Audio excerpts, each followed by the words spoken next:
নমস্কার, আমি দেবপ্রিয়া সাহা। আপনারা দেখছেন আপনাদের favourite YouTube channel just that.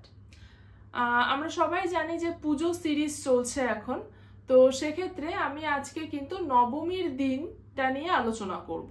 মানে নবমীর দিনের বাড়িতে কি ধরনের কি খাওয়া দাওয়া আমরা মেনলি খেয়ে থাকি। তো নবমী বলতেই কিন্তু আমাদের সবার আগে যেটা মাথায় আসে সেটা হচ্ছে মাটন। আমাদের অনেকের বাড়িতেই কিন্তু কম বেশি মাটন হয়ে থাকে এই নবমীর দিনকে। আর যারা আমাদের কিডনি পেশেন্ট রয়েছে বা যারা আদার্স যে সমস্ত ডিজিজগুলোতে ভুগছেন, যেরকম হার্টের কোনো ডিজিজ বা লিভারের কোনো ডিজিজ, তারাও কিন্তু এই দিনটার জন্য সারা বছর মটনের থেকে দূরে থাকেন, যে এই দিনটাতে আমরা 1 পিস বা 2 পিস হলেও কিন্তু মাটন খাবো। তো অবশ্যই আপনারা নবমীর দিন বাড়িতে যদি মাটন হয়, কিডনি রোগীরা যারা রয়েছেন তাদেরকে কিন্তু 1-2 পিস মাটন অবশ্যই তাদেরকে দেবেন।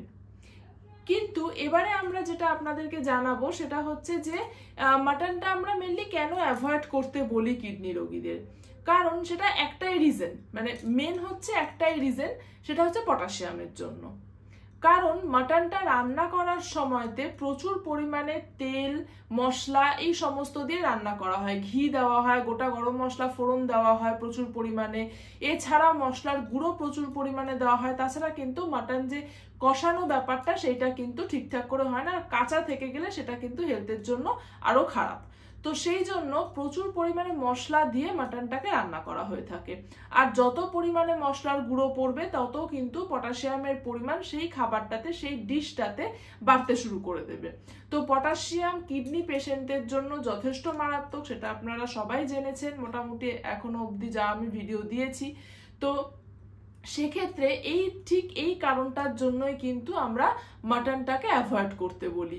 হ্যাঁ, এবারেতে আপনারা যখন নবমীর দিন মাটন বাড়িতে হচ্ছে পুজোর সময়তে অবশ্যই আপনারা খাবেন, যেরকম আমি বললাম 1 থেকে 2 পিস মতন। গ্রেভিটাকে কিন্তু পুরোপুরিভাবে অ্যাভয়েড করবেন একটু, বা যদি খেতেও হয় খুব সামান্য পরিমাণে গ্রেভিটাকে নিতে হবে।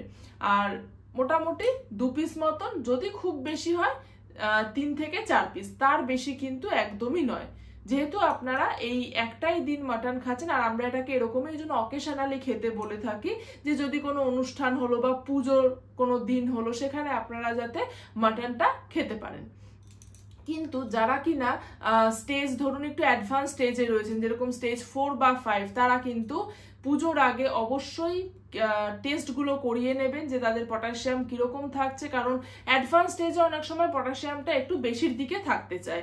তো সেক্ষেত্রে আপনারা অবশ্যই পটাশিয়ামের টেস্ট করিয়ে নেবেন। আমাদের থেকে আপনারা পারমিশন নিয়ে নেবেন যে এইরকম টেস্টের রিপোর্টস রয়েছে, তো মাটন খেতে পারা যাবে কিনা, কপিস খাওয়া যাবে, গ্রেভি অ্যালাউড কিনা, সবকিছু কিন্তু আপনাদের এই রিপোর্টসের ওপরে নির্ভর করবে। তো সেই জন্য অবশ্যই আপনারা রিপোর্টসটাকে দেখে নিয়েই কিন্তু ডায়েটিশিয়ানের পরামর্শ নিয়ে তবেই আপনারা মাটনটাকে রাখবেন। এছাড়াও কিন্তু বলে রাখি যে মাটনের কিন্তু অনেক রকমের হেলথ বেনিফিটস রয়েছে। মাটনটা এই জন্য আমরা কিন্তু পুরোপুরিভাবে বন্ধ করে দিতে বলি না। প্রথমত, এতে স্যাচুরেটেড ফ্যাটের পরিমাণটা আদার্স যে সমস্ত মিটগুলো রয়েছে তার থেকে কিন্তু কম থাকছে। মাটনে কোলেস্টেরলের পরিমাণ খুব কম থাকে। আমরা যেটা বলে থাকি যে কোলেস্টেরল বেড়ে যাবে মাটন খেলে, সেটা কিন্তু একটা ভুল ধারণা আমাদের।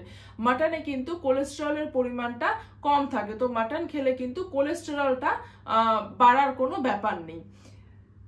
এছাড়াও হচ্ছে এতে আপনার প্রচুর পরিমাণে আয়রন থাকছে, যেটা কিনা দরকার আমাদের শরীরের জন্য।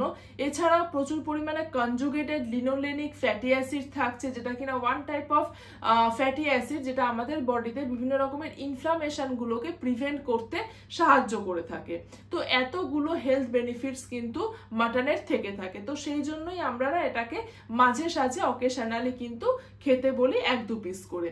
আর হ্যাঁ, যেরকম প্রসেসটাতে রান্না করা হয় সেই প্রসেসটা যদি আপনারা অ্যাভয়েড করতে পারেন, লাইক আপনারা গ্রিল করে খেলেন বা মাটনের স্টিউ করে খেলেন বা বেক করে খাওয়া হলো মাটন, তাহলে কিন্তু আরো বেশি হেলদি হবে মাটনটা।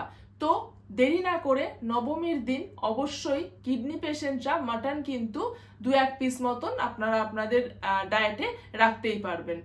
আর যদি কিছু এছাড়াও ডায়েটের কোয়ারিজ থেকে থাকে অবশ্যই আমাদের গ্রুপটাতে জয়েন করবেন। জাস্ট ডায়েটের গ্রুপটাতে লিঙ্কটা আমাদের ডেসক্রিপশন বক্সে দেওয়া রয়েছে, সেই লিঙ্কের থ্রুতে জয়েন করবেন। আর হ্যাঁ, যদি কোনো ডায়েট কনসালটেশনের দরকার হয় অবশ্যই কিন্তু নিচের দেওয়া নাম্বারটাতে যোগাযোগ করে নিতে ভুলবেন না। আর হ্যাঁ, চ্যানেলটাকে কিন্তু অবশ্যই সাবস্ক্রাইব করে রাখবেন।